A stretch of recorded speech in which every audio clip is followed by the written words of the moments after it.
इस पूरी वीडियो में सिर्फ यही एक क्वेश्चन रहेगा, क्योंकि ये CGL 2022 का टियर 2 का क्वेश्चन है, यानी कि मेंस का क्वेश्चन है।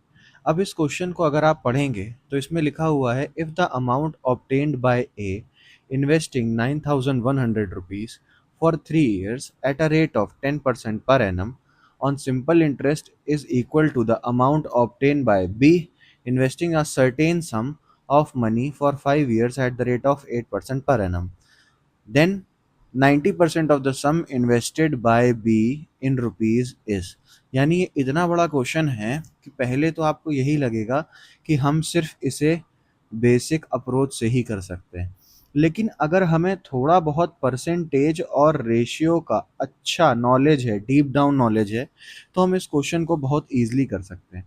आइए देखते हैं कि कैसे हम कुछ चीज़ों का यूज़ करके इस पर्टिकुलर क्वेश्चन को बहुत ईजिली कर सकते हैं। तो देखिए, आपने हमेशा ये करा होगा कि अगर आपको कोई कहता है कि 25% की वैल्यू बढ़ रही है, तो आप क्या करते हैं, पहले 25% को लिखते हैं 1/4। और वैल्यू बढ़ रही है का मतलब क्या होता है कि ये जो वैल्यू होती है ये आपकी होती है होल वैल्यू, मतलब टोटल 100%, और ये उसका पार्ट होता है 25%। तो आप उसको बढ़ा देते हैं तो आपकी वैल्यू आ जाती है 5/4। सिमिलरली अगर आपको यहीं घटाने को बोल दिया जाए तो आप क्या करेंगे, 4 में से 1 कम कर देंगे तो आपका जो वैल्यू आ जाएगी वो आएगी 3/4। इतना आपको पता है। तो अब मैं एसआई के कुछ फॉर्मूले भी आपको याद दिला देता हूँ। एसआई के क्या फॉर्मूले होते हैं? एसआई का फॉर्मूला होता है जैसे P into R into T upon 100 बराबर एसआई, ये आपको पता होगा। और आपको शायद ये भी पता हो कि जो अमाउंट होता है हमारा, वो प्रिंसिपल प्लस एसआई होता है, ठीक।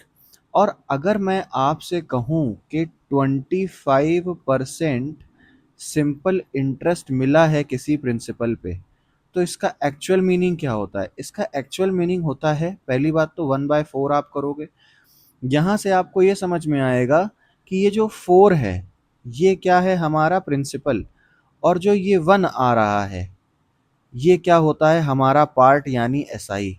तो अगर मैं आपसे कहूँ कि डायरेक्ट 25% एसआई से, जो कि ये लिखा हुआ है, क्या आप इसका अमाउंट का रेशियो बता सकते हैं? तो आप बिल्कुल बता सकते हैं। रेशियो क्या हो जाएगा, क्योंकि अभी हम लोगों ने पढ़ा कि अमाउंट जो है वो प्रिंसिपल प्लस एसआई होता है। तो प्रिंसिपल हमारे पास यहाँ नीचे है, एसआई यहाँ पे ऊपर है। तो हमारा जो अमाउंट हो जाएगा वो हो जाएगा 5/4, यानी कि ये जो ऊपर है हमारा क्या है, अमाउंट, और ये नीचे हमारा क्या है, प्रिंसिपल।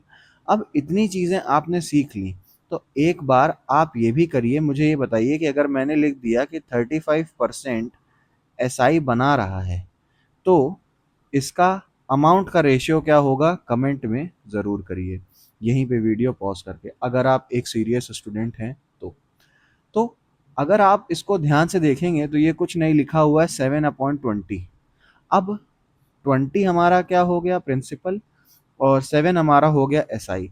तो जाहिर सी बात है कि हमारा जो अमाउंट का फ्रैक्शन बनेगा वो बनेगा 27/20, या आप सीधा कह सकते हैं 20/27।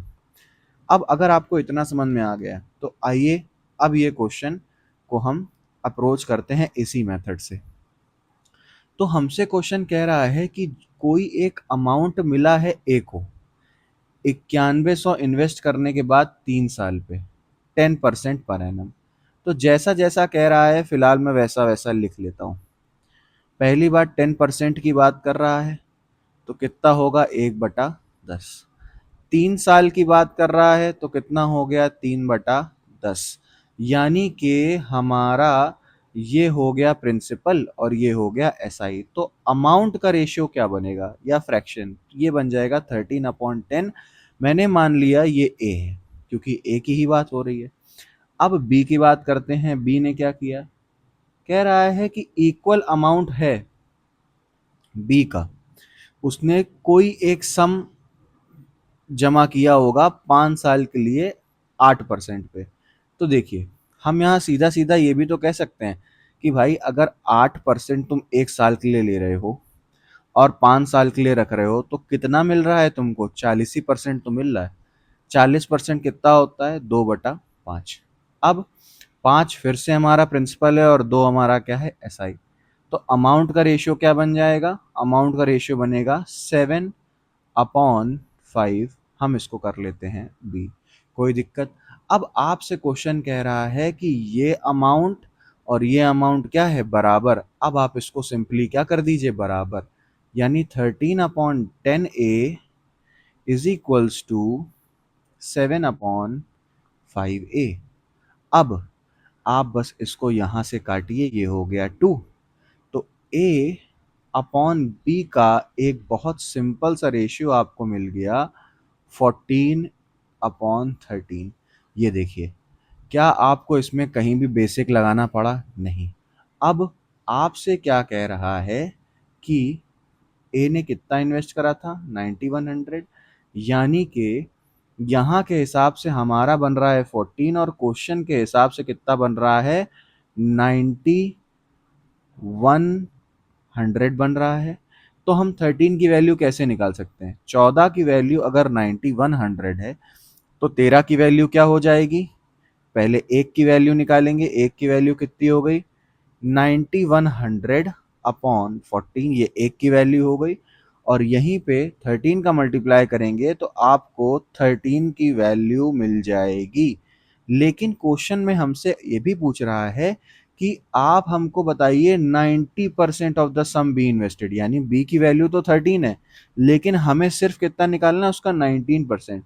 तो आप यहीं पे 9/10 का भी मल्टीप्लाई कर दीजिए, आपको आपका सीधा आंसर मिल जाएगा। अब बेसिकली आपको करनी है कैलकुलेशन। नॉर्मल कैलकुलेशन करते हैं। क्या ये 7 से जा रहा है? हाँ जा रहा है। ये आ जाएगा 1300, ये आ गया 2। ठीक है। अब यहाँ से आप एक ज़ीरो और कम कर दीजिए, ये हो गया 130। तो हम इसको मल्टीप्लाई कर लेते हैं। ये हो गया 169 इंटू 9 इंटू 5। तो बस मल्टीप्लिकेशन है और कुछ नहीं है। मल्टीप्लाई करेंगे, ये हो जाएगा 1440 और 81। ये कितना हो गया आपका? 1251। अब इंटू आप कर दीजिए 5, तो आपका कितना आ जाएगा? 7510 एंड 5। सॉरी यहाँ पे 7500 होगा और यहाँ पे होगा 100 और ये हो जाएगा 5। यानी आपका आंसर आ जाएगा 7605 रुपीज़।